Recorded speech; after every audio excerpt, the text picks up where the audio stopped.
Hi, I'm Misty Krupansky, and I'm the owner of the Vintage Farmhouse, Blue Willow Exchange, and Atomic Instrument, and this is Dimlit Path.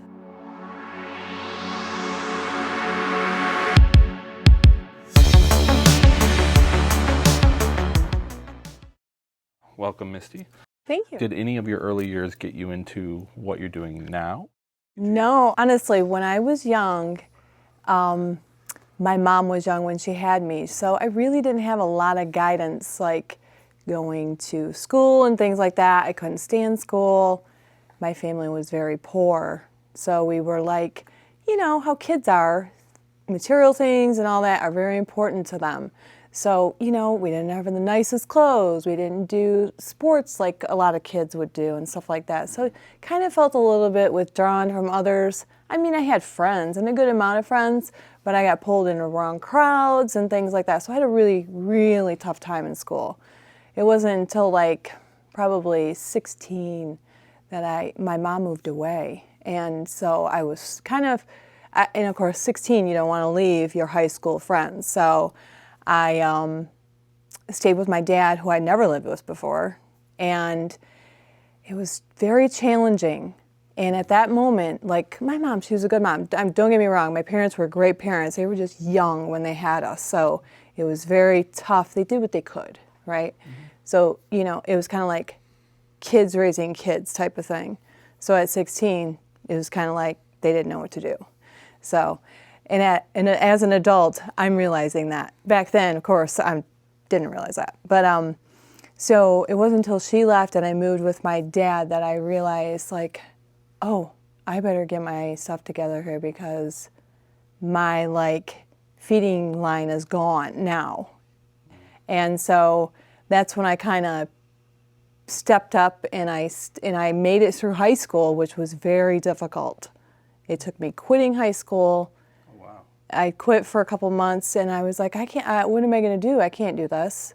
Went back to school, finished up, and when I went back, I was like, I excelled. Like I did well. I was taking college courses and doing all the, you know, all that kind of thing. And So I still didn't like school. It was like a reset. It was like a reset. Yeah. It was like I grew up like that. It was like, took mom away and I stopped messing around and I pulled my act together. Mm-hmm. So anyways, you know, after high school was done, I went to college for like a year, just, you know, and then on and off. And it wasn't, I'm like, I just don't like school. I don't get it. I felt like I was more of like on the creative side of things. Mm-hmm. And so, you know, after that was said and done with the college and all that, I just worked, you know, jobs to pay the bills, whatever it was, Dollar Tree, Arby's, you know, things like that, factory.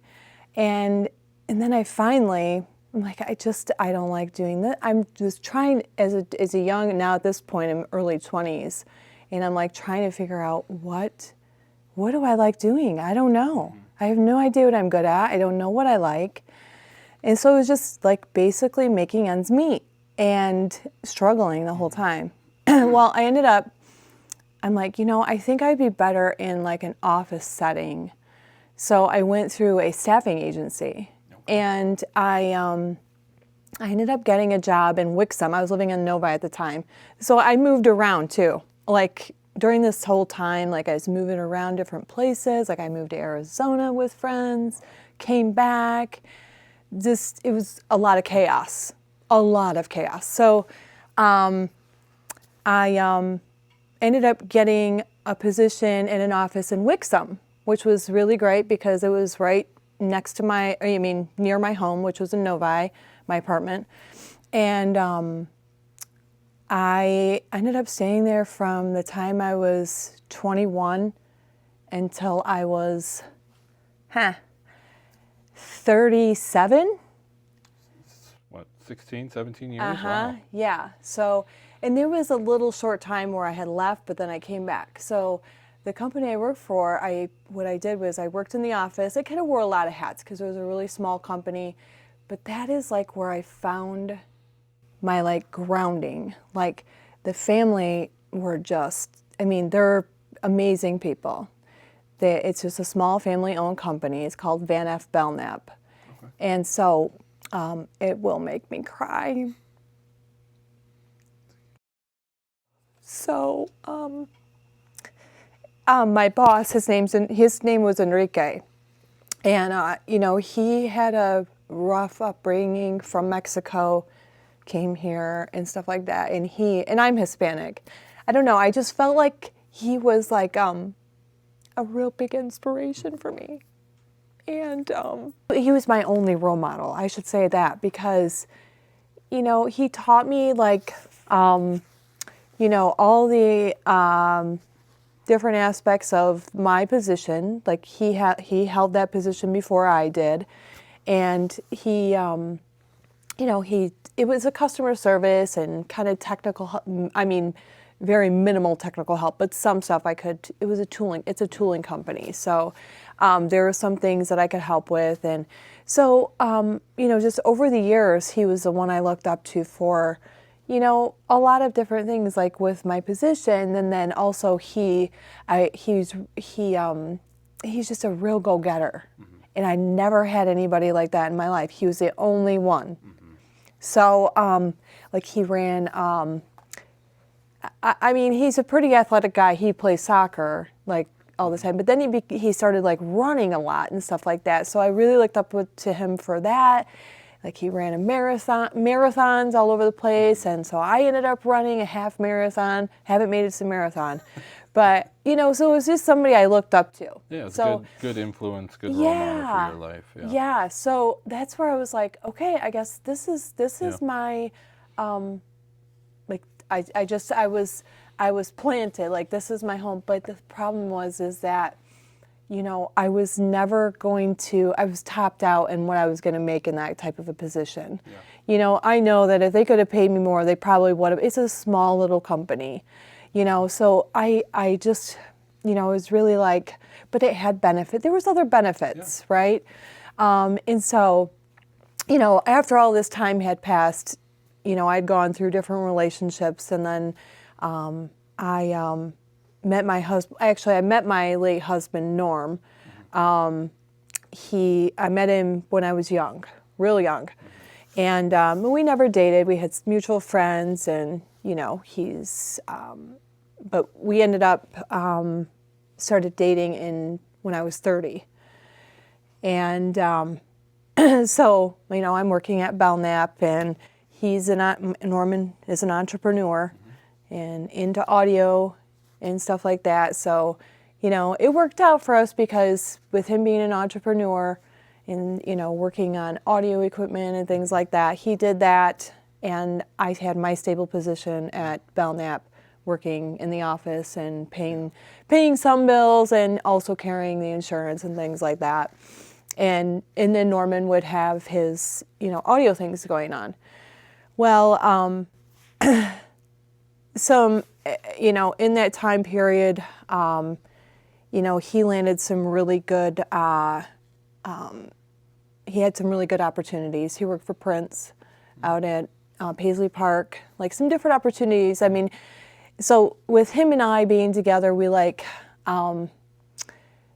in some ways, we blended really well. Like from the things that I learned from, like, Enrique, like stable type of, because Norman was just kind of a free spirit and never really had any, like, stable grounding to where he could really take off with his business, right? So me having the stable, background, yeah. And, learning it from, working at my job at Belknap, yeah. Kind of stabilized him, and he was able to kind of grow his business. I was just going to say, like, put it together, what he was doing, and then you bring in the stability, and now you're able to kind of flourish. Yeah, and that's what happened. So he ended up landing these really nice opportunities, like working for Prince, and making his way to, because he wasn't really known, He did little side jobs here, working for different studios. Like, he did work for, studios in Detroit and things like that. And, so he did, he worked for like Kid Rock and things, just some local stuff, right? But he started getting out there, and we started making connections in Nashville, and so then just one of the connections that he made down there was with a guy named Effrey Chippen, and he owns a recording studio down there, and has a business background, and entrepreneur also, and he had mentioned to Norm. Norm was he's genius. He's a genius, and Reed mentioned to him, he's like, you should develop a power supply. You're smart enough. And he's like, you should develop a power supply for the SSL consoles, because there were so many problems with Reed's console, and so Norm was like, yeah, I can do that. That's one thing about him. He was like, he can do anything. So, just to interrupt, what is an SSL console? Solid state logic. So it's a large format mixing console. Okay. So it's where you mix all the music. It has all these buckets. Board with all the knobs. Yes. So, and so it took, I don't even know how long for Norm to, it was less than a year. It took multiple times of things blowing up in my living room, because that's where he developed it, and multiple times of me seeing blue dye drain down or leaking out of one of these components on the floor, smoke and whatever. But he developed it, and now it's let's see, that was in 2014. Okay. And so later, a little bit down the road, our partnership broke off between Reed and Norm. They just didn't mend well together. So Norm and I, and Bill, he's a tech genius, just like Norm. I don't like to call him like a worker or something like that. You know what I mean? He's your guru. Yeah, he's Norm's right-hand man, okay? So we just kind of did it. I mean, we would have help here and there. So at this point, are you still at the other place? Yeah, and you're also taking on this extra facilitator type role? Yes, so I didn't do as much, like I would help here and there with things, but I wouldn't do any traveling to help him coordinate things and stuff like that, which he needed, because like if you remember me saying, he's kind of a free spirit kind of a guy. So it was in 2017 when we were stable enough that Norm said, we can do this without you working at the office anymore. Okay. And that was a very scary time, because I'm like, okay, we're going to lose our insurance. That's a huge one, as you know. And, when you're an entrepreneur, you don't know where your next paycheck's going to come from. There could be really dry times. We never know. So it took a lot of praying about it. I mean, I prayed and prayed. I'm like, okay, God, if you want this to be, then you're gonna put the signs out there, and I'm gonna do it. And there were just signs after signs. I'm like, okay, this is it. I'm gonna do it. And so I went ahead and left the office, and I started helping Norm, and full time. And so that enabled me to. So on that note, was there like, you quit your job, you're working full time at this essentially a startup. Were there any like initial major like setbacks or issues that popped up? No, there really wasn't. Yeah. Norm, I mean, he when he set his mind to something, I would tell him like, okay, we need this money for this or this or this. He would make things happen. He just always did. Yeah. And so there really wasn't. I mean, so that enabled me to like travel around with him and things like that. So when we go to different studios to do an install. And so I handled like all the coordinating with travel, all the office work that needed to be done, communications and things like that. No technical help at that time. So all my skills that I learned from working at that office, I was able to do for Atomic then at that point, So that went on, let's see, it was maybe 2018. It was probably about a year into it, maybe a year and a half. Working with your spouse and being around that person all the time really took a toll on us. So I guess that would be your question. Like that was the setback. It broke us apart. Mm-hmm. Yeah, it did. So we started going through a divorce. And Norm did not take that well. I mean, who's going to take that well? No.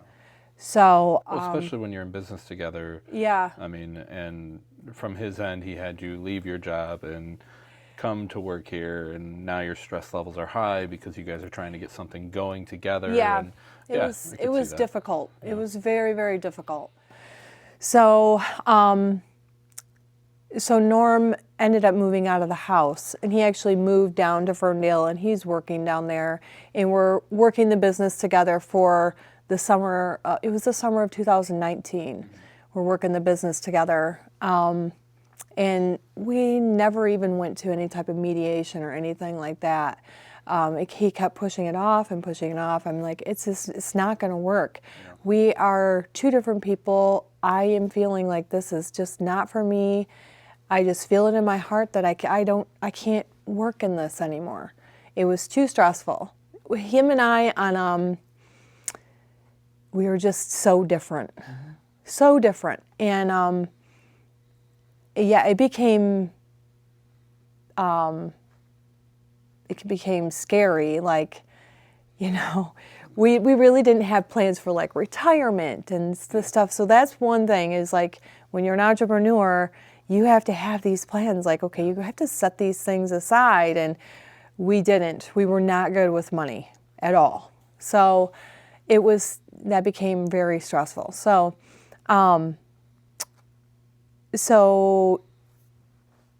it was a very, very rough end to 2019.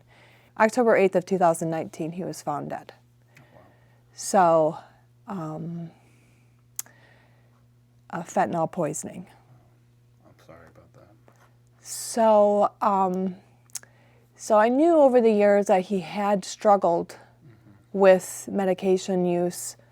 And so I really feel like he didn't know what he took. So he passed away, and I can't even tell you the heartbreak. It was very sad and unbelievable. I can't imagine. It was unbelievable, and still is to this day. And the only peace that I found was I started coming in here to the vintage farmhouse. Okay. At this point, I've lived in Holly since Norm and I bought our house in 2010, and so it was 9 years lived here, and I had never stepped foot in this place. Oh wow! Okay. Never. So when he passed away, I felt like when you lose somebody that close to you, you kind of feel like you're walking on clouds. Mm-hmm. You can't find your grounding. Yeah. And it was like in a daze or something. Yeah. So I started coming in here and just kind of walking around and listening to the music and just trying to figure out what I was gonna do, And it's pretty much the only place I had any type of, that I just could let go of some things, you know. Yeah. And I never, I liked antiques and things like that and vintage and stuff, but I never would buy it, and I would never like decorate my house with it. Norm and I had gone to countless estate sales, and we would always be buying vintage audio equipment, and like everything was revolved around that. Yeah. Now thinking back, I'm like, oh my goodness, how many vintage cabinets did I pass at during those times? And I didn't even look twice at them, you know? So yeah, I never knew I had such a love for this type of, you know, vintage and antiques and things like that. So until I started coming in here, and I felt such peace. I started decorating my house like crazy. And I'm like, I'm buying all this stuff, and I feel like now, looking back, it's been almost 6 years. Like I feel like I was trying to fill a void by buying a lot of stuff. And but I had told Melanie, I was like, you know, I'm redoing so many things, and you know, she's like, you really should get a booth here and have a booth. And I was like, I never thought in a million years that I would ever do a booth. Honestly, I don't even think I had been in a vendor mall ever prior to here.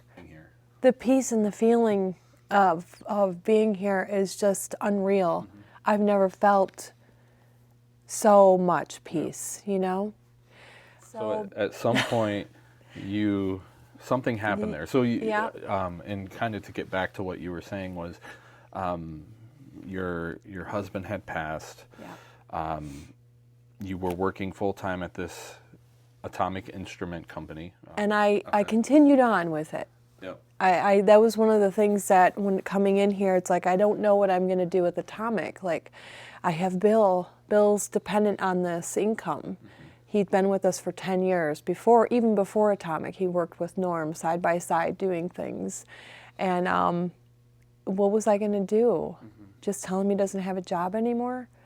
Like, what am I going to do? I'm dependent on that income, you know? I ended up going back to the office for a short time during the whole From the job you worked at for like 16, 17 years? I went back there again, I went back there during my kind of going through the divorce, which never happened. During the time period Norman and I had split up, I had gone back there because I'm like, I don't know where else to go. I don't know what to do. I don't know if through the divorce I'm not going to obviously be working for Atomic anymore. I'm going to need income. So, you know, so I went back there for a short time. Norm passed. I was there for a little bit after that until I made the decision. COVID happened. And then we were off from work, and then I had gone into the office a couple different times after that, but then I cut the ties, and I decided to continue on with Atomic, which is now still in operation and doing very well, almost 6 years later after Norm died. I went on your Instagram for Atomic, and you know, not being in the recording industry and wasn't aware too much of it, but just seeing some of your videos where this one's going to Paris, this one's going to London, and you know, California, Nashville. It's like, okay, you guys are pretty popular. It's been, so in the beginning of Atomic days, we were the only replacement power supply manufacturer in the world. So, and that was the case for, let's see, how many years? Up until 2 years ago, then there was a company in the UK. So now there are two. Bill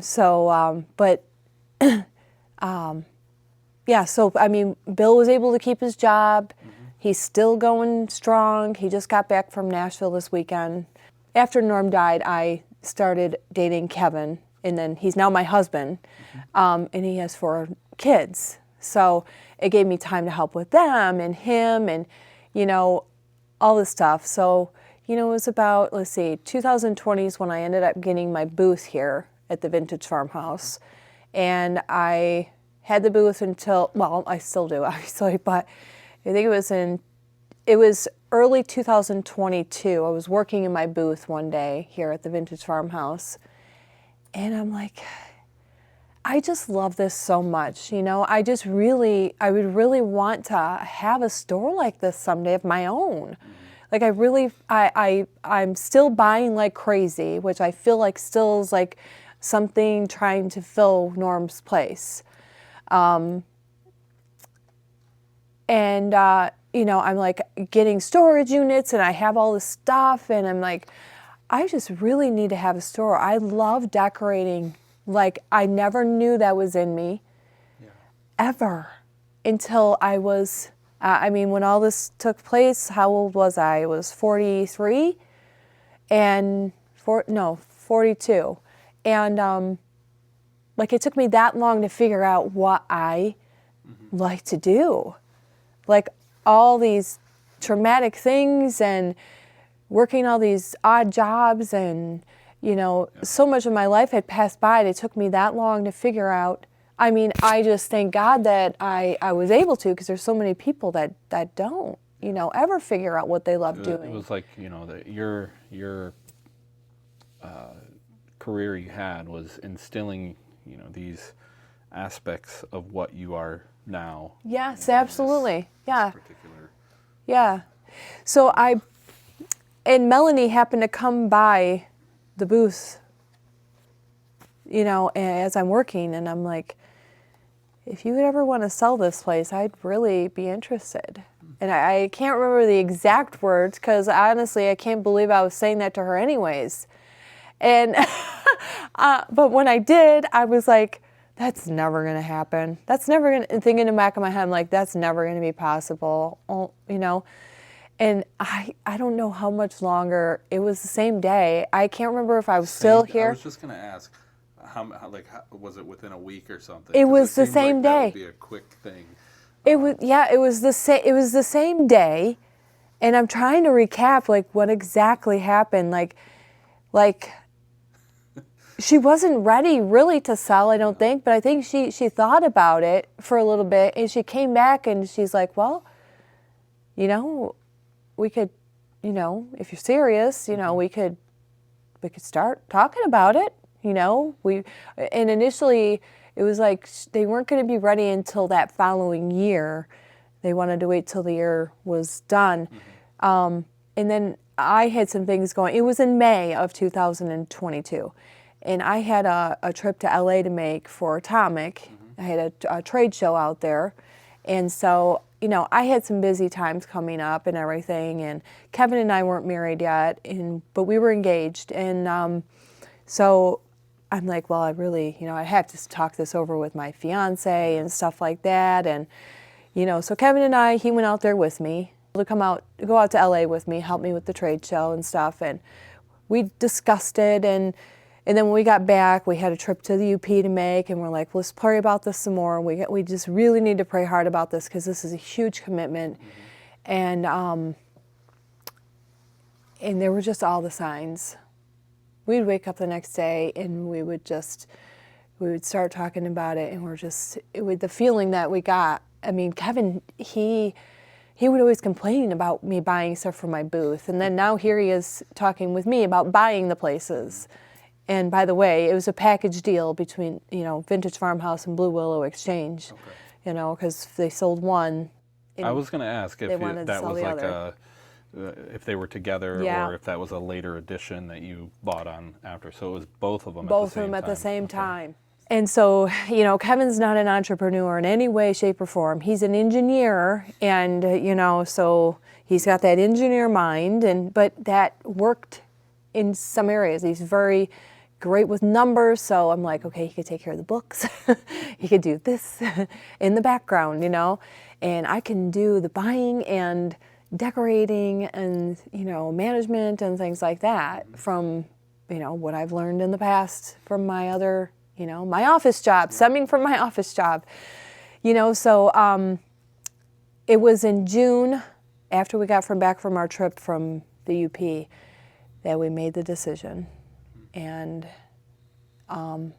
we decided to do it. And I not once have had a regret. Not once have I asked, why did I do this? Yeah. Every day I'm thanking God for putting me here. So I was just going to ask, what keeps you like motivated and grounded? And it sounds like a lot of that might be your faith. It is. Absolutely. I wouldn't have made it without it. So in every way, it has been by God's glory that I survived the traumatic events that I went through. So that's why I'm here today. That's why Atomic is still running today, is because I had faith and I believed.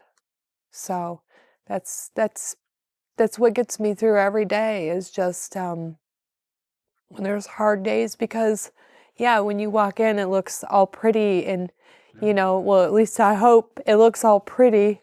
But in the background, there's always some noise. But you just have to have faith it's going to work out, and just put it in God's hands. Whatever the situation may be, it's going to be okay. Last question I have for you. What's next on your path? Well, getting 4 kids through college. So, raising, it's been an experience with having a family now, because I always prayed to have kids, but there's obvious reasons why I didn't. I wasn't ready, and God knew that I was going to have 4 kids come to my life, and so here they are, and so it's strengthening my faith with God, and also my husband and my stepkids. So that's where it's at now, and just enjoying every day, because life is so short, and there's so many, just with all the craziness going on all the time in the world, just I guess just being a good person and a nice person for the next person that comes in here that's having a hard time like I was. That's what I want to create, or keep this going. Because you just never know. Like Melanie didn't know until I told her what I was going through. I ended up, I told her eventually, after getting to know her, what I was going through. And at the time I was going through the divorce.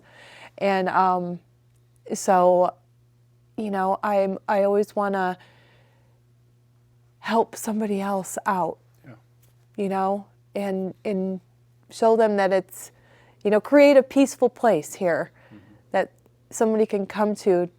Not to buy something if you don't want to, just walk through, and if you need your moment, have your moment. You just walk through and pray, then do that. Just come through, and if you feel peace here, then you're welcome. You can be here just to have your moment. It's amazing how much you went through, and and what you turned it into today.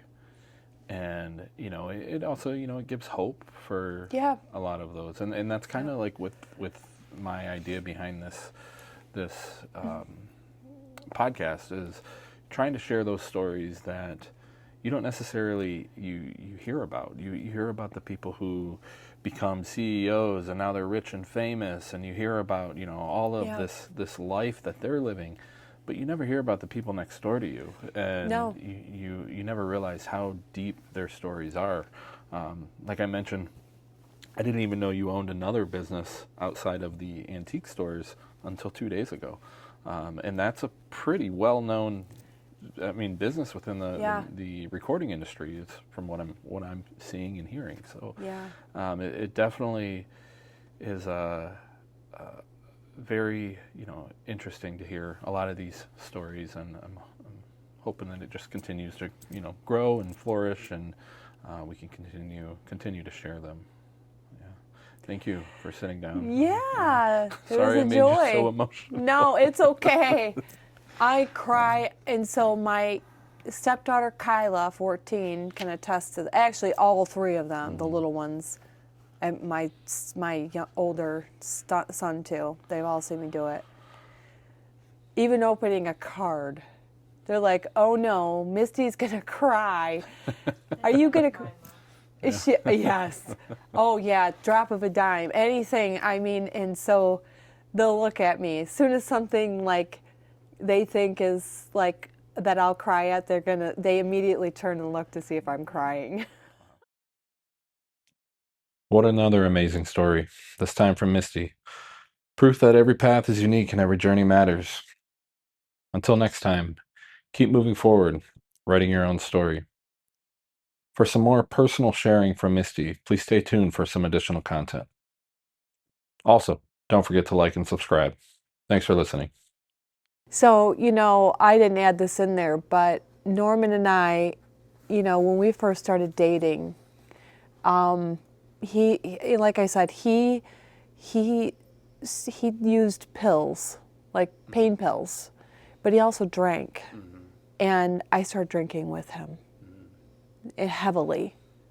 So for several years we did that together. Several. So I'm a recovering alcoholic. Oh, wow. So 6 years. Sober? Oh, congratulations. Thank you. I found like with the different relationships that I had some long-term relationships prior to Norm. 2 long-term boyfriends that, just when you're young, just didn't work out. And, but one of them didn't drink at all. And so I would drink like something at a baseball game or something like that, but it was never to the extent that Norm and I did. So what I've learned is like, I tend to follow people, to follow what they're doing, like get involved, like with, and I try to think about it, I'm like, is this because of like when I was young, like I didn't have anybody to really look up to, or what was that, It's so I found that like I tend to like I followed with whatever he was doing, just like I didn't realize. You followed, I hear what you're saying. You're growing up, you followed, you didn't really have somebody, then you caught on to a role model in your first job, and you were like, I'm going to do what he does. And then you did that, and then you found someone else to follow now. Yeah. Has that changed? Yeah, with doing something that I like to do, which is this. Yeah. Okay. That like I never knew. I probably had like decorating, and that's, I mean, obviously what I love doing is decorating, and antiquing and things like that, like creative. I never knew I had that creative bone in me when, so now I feel like I found myself, like after all of these years, I finally found something that I like to do, and kind of like finding out who I am. I guess I never knew who I was until...